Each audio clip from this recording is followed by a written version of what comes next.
Halt.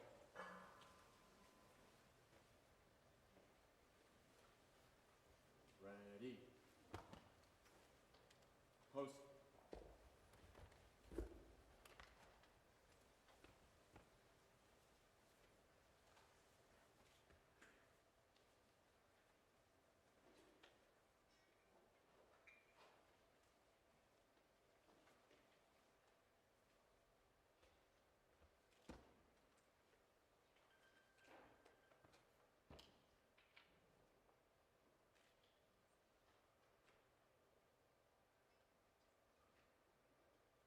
Hold it. Arms.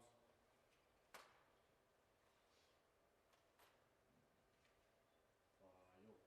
March.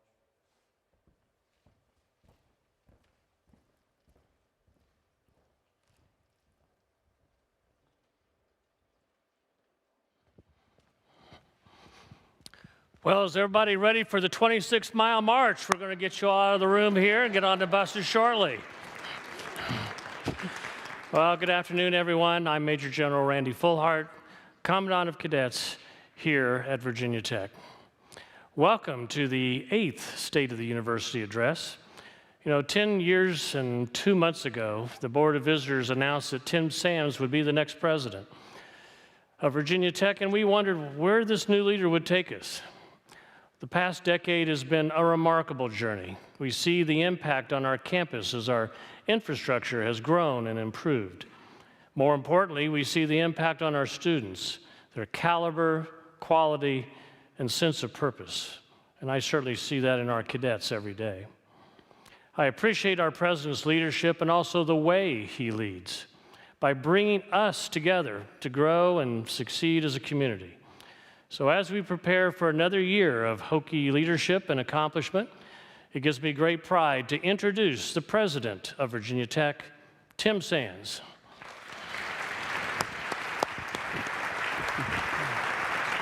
Thank you, Randy.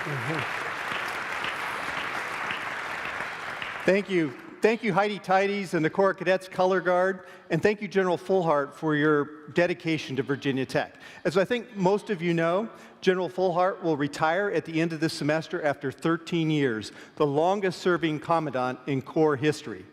The Corps, yes. Thank you. Thank you. The Corps' growth in numbers and spirit is a reflection of his vision and leadership. Would you all please join me again in recognizing and thanking him for his service to Virginia Tech as a Commandant of the Corps Cadets and his service to the nation as a Major General in the United States Air Force. Thank you.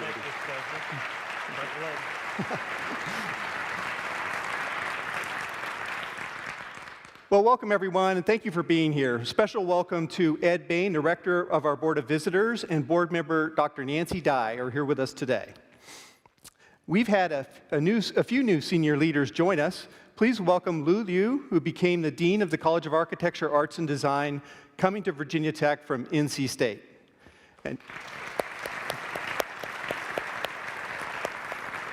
And Shawnee Sarkar, who joined us as the Dean of the Pamplin College of Business, coming from Lund University in Sweden.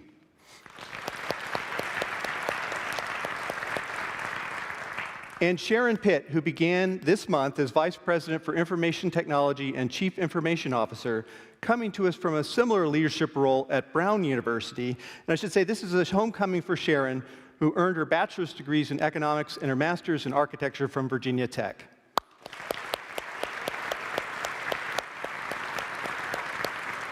And I'd also like to welcome all the new faculty, staff, and administrators who have joined us over the past year. We're glad to have you.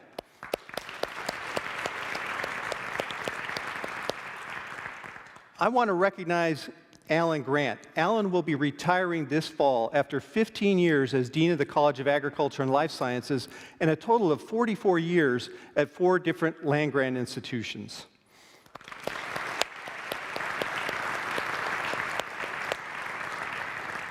And Ken Miller, Vice President for Finance and University Treasurer, who will retire this spring after 35 years of dedicated service to Virginia Tech. They're both here today. Let's recognize their leadership and contributions.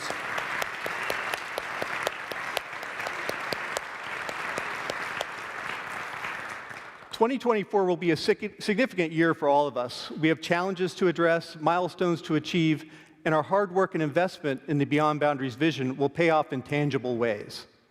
This year also represents a milestone for me personally. This June will mark 10 years since I came to Virginia Tech and joined you on this journey. Much has happened in higher education over the past decade that no one anticipated. We have remained true to our mission and to the vision that we created together. My installation address in October of 2014 established two emerging priorities to shape our vision for the future. First, to develop the resources to compete globally for the world's most talented students, faculty, and staff, and then to expand access to students who were not otherwise able to experience Virginia Tech. Our vision, developed in partnership with university leadership, faculty, staff, students, and alumni, became Beyond Boundaries. It was ambitious, with goals such as doubling our endowment and annual fundraising, advancing our research enterprise, leveraging our presence in the greater Washington, D.C. area, and ensuring we reflect the rich diversity of our Commonwealth and prepare our students to thrive in a global environment. A decade later, in 2024, our endowment and annual fundraising have more than doubled. Extramural research expenditures have already exceeded our 2025 goal of $410 million. The Fralin Biomedical Research Institute at VTC is one of the nation's fastest-growing academic biomedical research enterprises. Our innovation campus is poised to open in Alexandria next year, and we've achieved our goal to admit 40% underrepresented and underserved students in our entering class. Success has required us to be quick on our feet, adapt to rapid change, and most importantly, tap into the spirit of Ut Prosim, that I may serve, throughout Hokie Nation. Despite many disruptions in higher education and the world around us, we've maintained our focus on the university's mission and vision, thanks to you all. Our people, faculty, staff, students, alumni, partners, and friends have always been our greatest strength and resource. I want to personally thank all Hokies around the nation and around the world for your partnership and commitment over the past decade. You are the reason for our success, so thank you, and give yourselves and fellow Hokies a hand.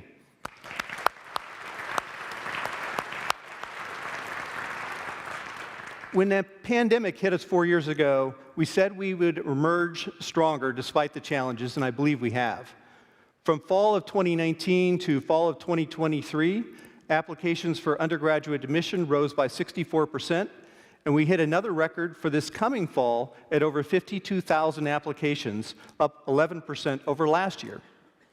I want to express my appreciation for our admissions and financial aid staff. This has been a very busy year, a lot left ahead, and they're doing an outstanding job.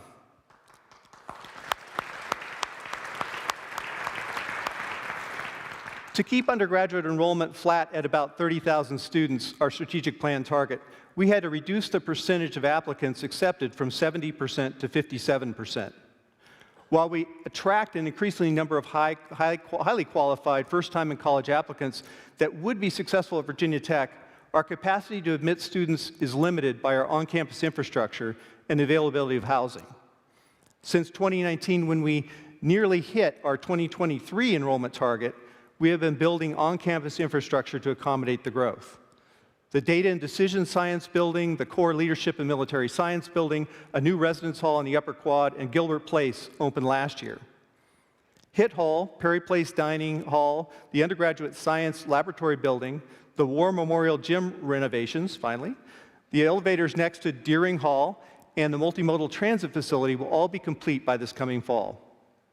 That leaves us with one substantial factor limiting our enrollment: affordable housing for students and employees.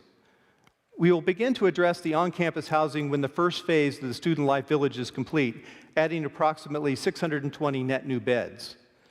Student housing providers in town have added over 3,000 net new beds for students.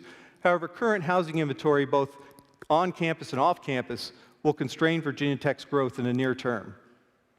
As we look towards the future, housing availability and affordability are among a number of factors, including transportation, childcare, and economic opportunity that we must address, and we can't do this alone.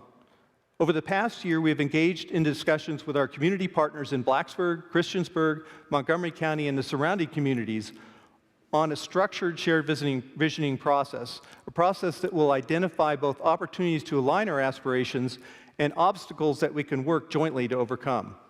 We will announce the launch of this process in the coming weeks. Virginia Tech's financial position is strong, and it must remain so, even as increasing pressures and uncertainty impact public higher education. Our alumni, partners, and the Commonwealth have invested in us because our vision resonates with them. We must invest in that vision as well by being good stewards of the resources entrusted to us, managing our priorities to support our strategic goals and the commitments we've made.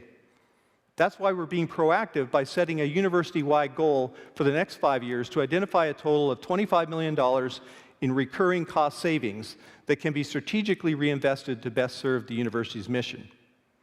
It's less about the dollar amount, which is very modest compared to our $2 billion operating budget, but more about our shared responsibility to advance Virginia Tech. I hope we can do more. One-time investments may be necessary to create opportunities for recurring savings. We are looking for your best ideas, and we commit to reporting back on all of our successes and the impact of our strategic priorities. One of those priorities must address affordability for our students. Since fiscal year 2019, tuition and fees have increased by 11%, while the Consumer Price Index has increased by 22%. We've been able to protect tuition and fee rates from the full impact of inflation with investments by the Commonwealth, which we greatly appreciate, as well as our own internal reallocations. However, other costs of attendance, including housing and food, have increased significantly, and in some cases represent a greater expense for our students. That's why the Virginia Tech Advantage is one of our 2 emerging strategic priorities this year. Virginia Tech Advantage is our commitment to offer the complete Virginia Tech educational experience at an affordable cost to undergraduate students from Virginia who have financial need. During the last decade, we have been successful in improving access for students who might not otherwise have chosen Virginia Tech, but we know that access alone is not enough to ensure success. Students who lack generational wealth often miss out on broader educational opportunities. They may work 20 or more hours per week in jobs unrelated to their studies, delaying time to graduation, and taking on oppressive debt just to remain in school.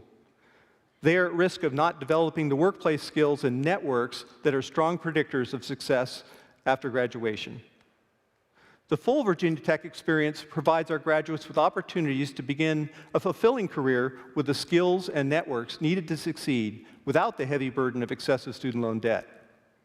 Success means unmet financial need for Virginia Tech undergraduates is reduced to about $9,500, or an amount equivalent to what a student could earn working half-time at the prevailing wage. And every student will have access to a paid bridge experience, such as internship or undergraduate research, without extending time to degree. Both criteria are strongly correlated with success in career achievement and in life after college.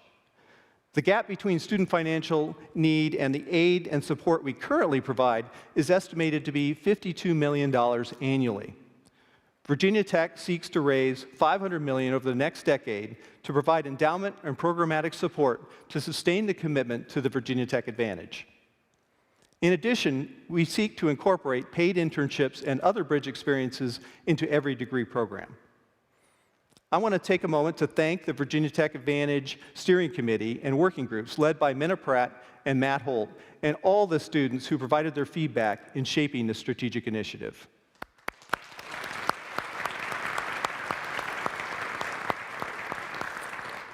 As a global university, we also want the opportunity to study abroad to be available to any student who wants it. To learn more about how important these experiences are, we are fortunate to be joined this afternoon by 2 students currently studying at the Steger Center in Switzerland. Please welcome Emily Barkelau and Eli Nichols, 2 of our Presidential Global Scholars. Hey, thank you both for taking the time to talk to us today. Tell us about your experience so far. We're coming up on 3 weeks in the Steger Center, so we've gotten some time to adjust, but so far we've gotten a chance to do a little bit of traveling to Italy. Actually, earlier today we went to Como. We've had professors come in from a lot of different settings, not just like one academic field, but like we have geology and we've had some ethics and some food history. So it's been a pretty holistic experience so far. And a good chance to kind of get outside of our typical majors, at least for me. We're definitely starting to get into the groove of things. It's a new concept than a normal semester in Blacksburg. We have essentially one main course for 2 weeks at a time, and then Italian consistent throughout the semester. So we can use that in practice in the local community in Riva San Vitale, with the locals and in the local festivals and activities. We're starting some new experiential learning moments soon with the school just down the street and some community sports, which is super exciting. And we're doing our group trip next week actually to Naples with our geology professor. Yeah. That sounds fantastic. I know it's early in your time at Riva, but can you give us a sense of what you think this experience is going to mean for your Virginia Tech time at Virginia Tech in your life after graduation? Yeah, I got you. Yeah, so it's, I would say just this study abroad in general and getting to be here and be involved in different cultures has been a really good practice in getting comfortable, being uncomfortable, and being in a setting that's totally different than maybe what you're used to. I feel like it's pretty easy to get involved in your major and you're just really caught up in like everything that you're doing and all your commitments. And being here has kind of taken me out of that and forced me to be in situations and like a culture that I'm not used to and use a language that I'm not used to using. But it's been a cool experience. The transdisciplinary exposure is really cool for me. Being able to interact with people in different majors is super exciting. And then going back to Blacksburg, I'm going to be able to use these new skills in adaptability and communication that I've already had to use in countries where I don't speak the native language and I'm at the train station and I need to figure out where I'm going. But that's just one example of how we've had to learn to adapt and maneuver through new difficult situations. Well, thank you, Emily and Eli. Of course, we'll check in with you in a few months, but we appreciate you joining us today, and good luck with your rest of your time in Ticino. Looking forward to hearing about your experience again. Thank you. Ciao. So what does it mean to be a top global university? It depends on whom you ask or what rankings and lists you follow. We want to measure our progress and identify opportunities for growth. However, the various rankings and lists are not perfectly aligned with our strategic goals. After developing and refining beyond boundaries over the past several years, we know that Virginia Tech needs to serve the Commonwealth and achieve our vision for the university. We call that vision Virginia Tech Global Distinction, our second strategic priority. Virginia Tech Global Distinction elevates university research and impact through our engagement and partners from higher education, industry, and government, staying true to our collaborative culture and land-grant mission to strengthen the economies of our communities and the Commonwealth. We convene top talent and partners from all over the world to find solutions to the most complex challenges. Our approach is transdisciplinary with deep, diverse partnerships rooted in our commitment to UPROSM. We will know we have achieved global distinction as a research university when we are ranked among the top 100 global universities and the top 10 U.S. public land-grant universities in the Times Higher Education World University Rankings. While imperfectly aligned with Virginia Tech's strategic interests, these rankings serve as a useful proxy for excellence because they emphasize outcomes that are specifically relevant to our mission, such as impactful scholarship.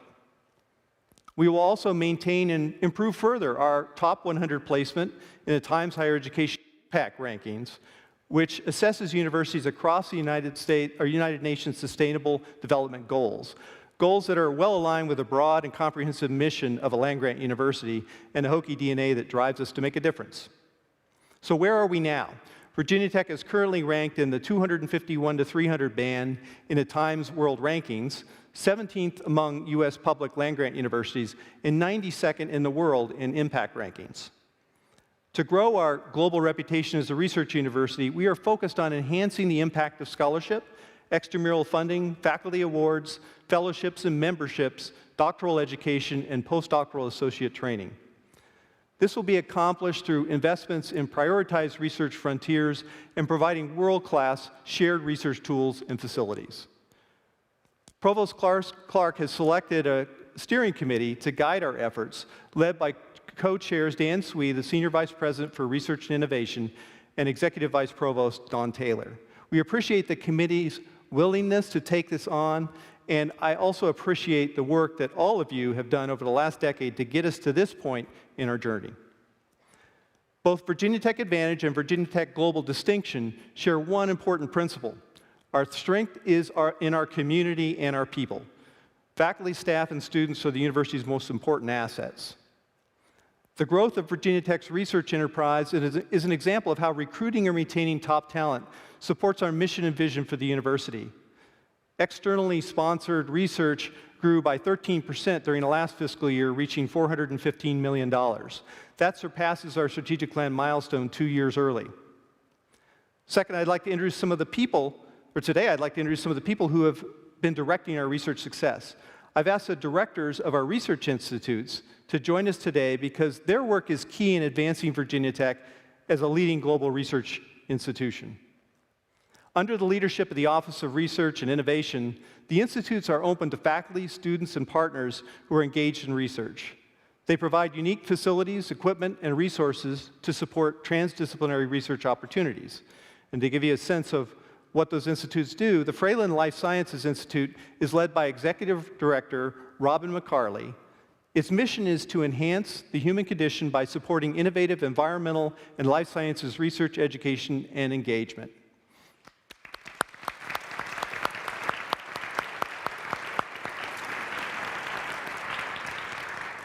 The Institute for Creativity, Arts, and Technology was founded by Executive Director Ben Knapp. ICAT brings together faculty and students from across academic disciplines to address grand challenges and societal problems with creativity from the frontiers of artistic expression.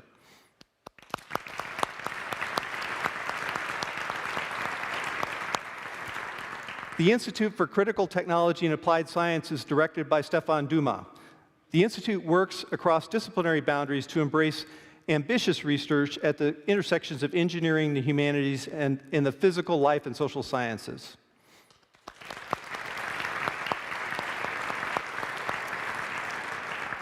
The Institute for Society, Culture, and Environment is led by Executive Director Karen Roberto and advances the university's engagement in the social sciences to address critical human and social concerns of people across Virginia, the nation, and the world.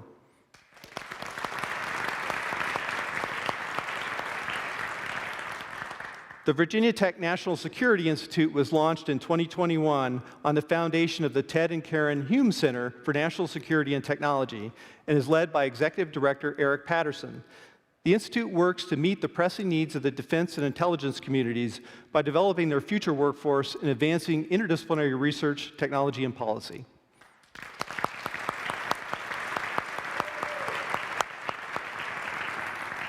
The Virginia Tech Transportation Institute is the largest group of driving safety researchers in the world. The research has led to significant policy changes in driver, passenger, and pedestrian safety and advanced vehicle and infrastructure design to increase safety and improve or reduce environmental impacts. Executive Director Zach Dorzoff was not able to be here today because he's currently out of the country working to advance Virginia Tech's global impact. But thank you, Zach.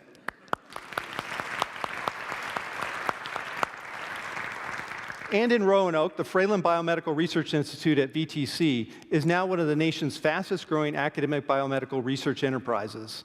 Led by founding director Mike Friedlander, who also serves as the university's vice president for health sciences and technology, the institute is the cornerstone of our health science and technology campus in Roanoke, along with the Virginia Tech Carilion School of Medicine. Working with key partners like Carilion Clinic, our College of Veterinary Medicine, and Children's National Hospital, scientists are focused on diseases that represent the leading causes of death and suffering, including brain disorders, heart disease, and cancer.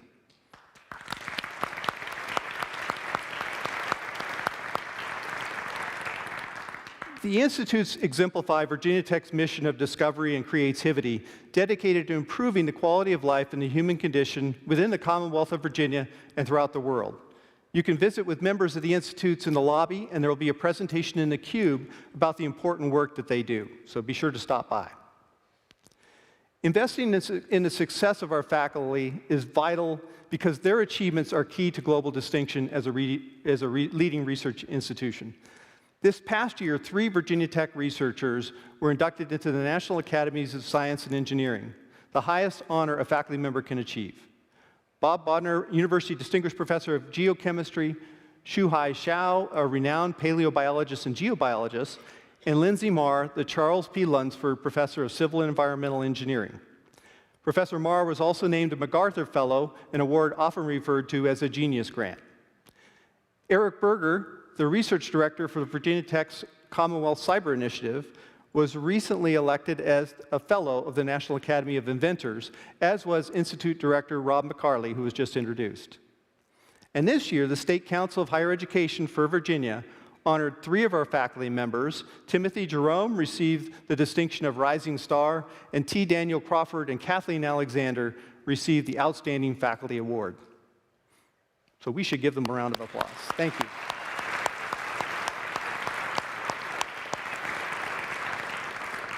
Dr. Alexander, who I just mentioned, has been conducting research in East and Southern Africa for more than 20 years. The global impact of her work was on display last spring when we hosted our first state visit, welcoming the president of Botswana to our campus. In October, we joined President Masisi and Dr. Alexander in Botswana to break ground for a wildlife forensic laboratory, a joint project funded by the U.S. State Department and Virginia Tech, and a Botswana-based NGO that Dr. Alexander founded. Dr. Alexander is currently traveling, and last week we had the opportunity to talk to her about the value of learning opportunities in Africa and her vision for the growing relationship between Virginia Tech and Botswana. I'm excited because I think this heralds a new opportunity for the university. As we look to the future and we see the challenges facing all nations, the need to understand how the world works, the need to move quickly and deal with different cultures and economies and institutional frameworks. We need to create that next generation of nimble practitioners, able to really to move into these spaces to help the United States and Virginia and other nations as we engage these new and different challenges. This collaboration, this opportunity creates that space where our students are able to work alongside Botswana to learn and grow and see the differences in viewpoint. It is that difference in viewpoint where we see convergence of innovation, and that's what we need as we look to the future of our students, our nation, and indeed our global community. We have an opportunity, as no other university has, to work intimately with a democratic government that is committed to equity and conservation. I see us opening doors to new learning opportunities, to discovery, to really engaging the North-South partnership, where we can, through collaborative efforts, transform our learning landscapes and work together, again, to bring innovation to growing challenges and provide that next generation of people that are going to be ready and poised to help our societies. Well, thank you, Dr. Alexander. I hope you all get a chance to visit Botswana sometime, and the Virginia Tech presence there, it's an extraordinary opportunity and really thrilling to be there in October, but I hope you get a chance to come see it someday. So a little closer to home, just about a year from now, we will join Innovation Campus Vice President and Executive Director Lance Collins to celebrate the opening of the first building in Alexandria. This is perhaps one of the highest profile examples of the impact Virginia Tech has had on our communities in the Commonwealth. The campus was part of the incentive package that sealed the deal for Amazon's HQ2. And while we are not the sole reason for the dynamic revitalization occurring in National Landing, the talent we generate in our 60,000 alumni in the region are certainly generating plenty of energy. When the governor announced that Monumental Sports and Entertainment will bring the Washington Capitals and the Wizards to our neighborhood, it was great to see the bright, glowing VT in the background of the artist's rendering. Of course, the Innovation Campus academic programs have been open since the fall of 2020, and we currently have 376 master's degree students in our computer science and computer engineering programs that will help close the talent gap in the region's ecosystem. One of those students is with us this afternoon. Brittany Aiken is already filling that talent gap, working for Amazon Web Services while she earns her computer engineering degree. Welcome, Brittany. So why? Thanks for having me. Yeah, good to see you. Why computer engineering and why the Innovation Campus? I chose computer engineering because after finishing my bachelor's degree, there were still some topics that I wanted to dive a bit deeper into. I chose the Innovation Campus particularly for the location. It's not far from the Amazon headquarters. It's actually only 2 metro stops away. And then besides that, I've loved the support that I've been getting from the advisors and professors as I pursue a full-time degree as well as working full-time. What's your favorite part of the experience so far? My favorite experience so far has been working with some of the Boeing team. As a Boeing scholar, I got the opportunity to tour one of their aircraft production facilities, and the mentoring opportunities that we get from the local companies like Boeing has really helped me progress in my career. What will your Virginia Tech experience, how do you think it'll impact your degree or your life after your degree? So I'm starting to see some of that impact now, even before graduation. Just last week, I was able to do a training session in my current role with my team about some of the things that I've been learning, a part of the data analytics and AI concentration, and how some of those tools can help us make our processes more efficient. Well, thank you, Brittany. Good luck, and we're looking forward to seeing you in Alexandria soon. Thank you.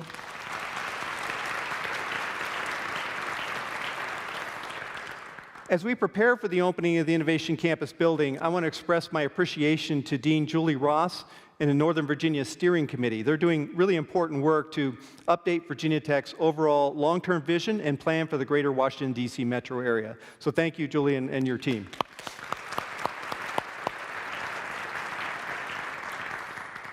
Investing in people means investing in our community's strength and well-being.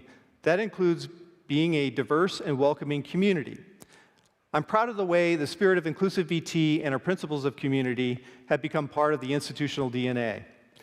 As we continue to lower barriers through Virginia Tech Advantage, we will create pathways for underrepresented and underserved students from all backgrounds. Our diversity includes a diversity of opinions. 2024 will feature a contentious national election and ongoing global conflicts that will impact members of our community in Virginia and around the world. Our central responsibility is to promote learning, and that includes engaging in dialogue that may be uncomfortable. We will continue to support free expression and academic freedom while maintaining our stand against anti-Semitism, Islamophobia, or any actions of discrimination against members of our community. Please take time to review our principles of community and our statement on free expression and inquiry. I'd also like to take time to ask you to take care of yourselves and others. We are deeply invested in our community's well-being and safety and want to ensure that everyone has access to resources that meet their needs. Today, I want to recognize some of our very special Hokies who are part of this mission. Please welcome to the stage Cook Counseling Center's therapy dogs, Josie, Derek, and Epcot, and the Virginia Tech Police Campus Patrol Pony, Ringo.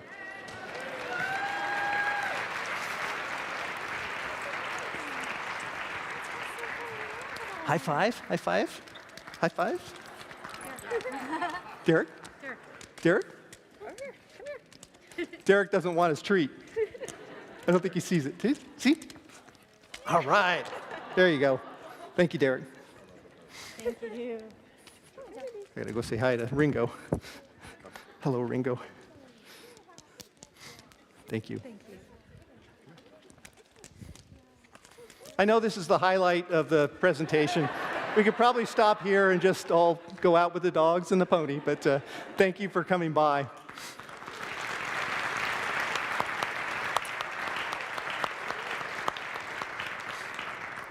I also want to take a moment to applaud our student athletes and the achievements they've earned over the last year, highlighted by our women's basketball program's first ever ACC title and Final Four berth.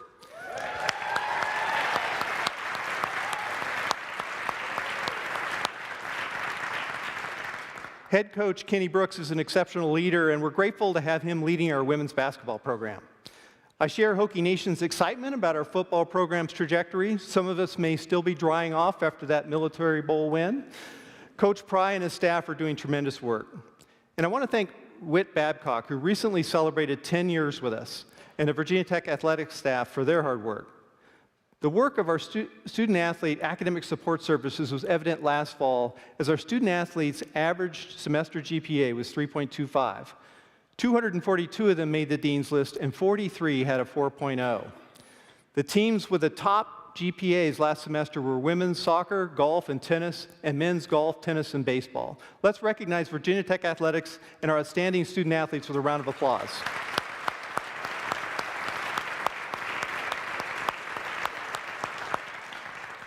The investments in people that we've highlighted today are possible thanks to the engagement and generosity of Hokie Nation and outstanding work by Senior Vice President Charlie Flieger in our Advancement Division.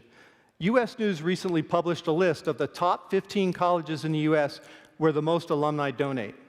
Only 2 on that list were public institutions, the United States Military Academy, which has free tuition, and Virginia Tech. Our alumni giving rate is at 22%, while the national average is at 8%. We saw an example of that spirit of generosity recently with the establishment of the Lutz Awards by alumnus and former rector of the Board of Visitors, Jacob Lutz III. The annual awards will support 4 faculty members in science, engineering, and technology, health and life sciences, humanities and social sciences, and arts and design. Jake is here today, so thank you, Jake.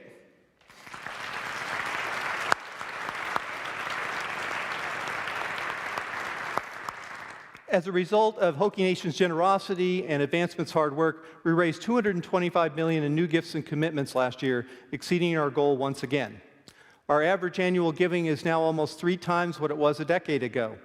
We exceeded our $1 million fundraising goal for the Beyond Boundaries Scholars Program, and the Boundless Impact campaign has engaged more than 98,000 alumni and reached a total of $1.54 billion, on track to reach $1.872 billion by 2027.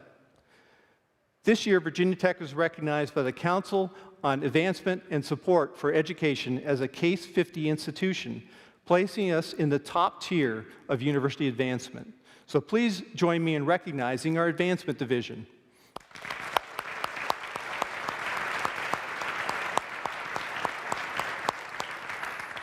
In 2024, we'll look back on the last decade with pride and then turn our attention to the future. Great opportunities and challenges lie ahead. The state of our university is strong, hopeful, and committed to the mission in the spirit of Ut Pro Sem. We're ready to show the world who we are. So let's go! Thank you.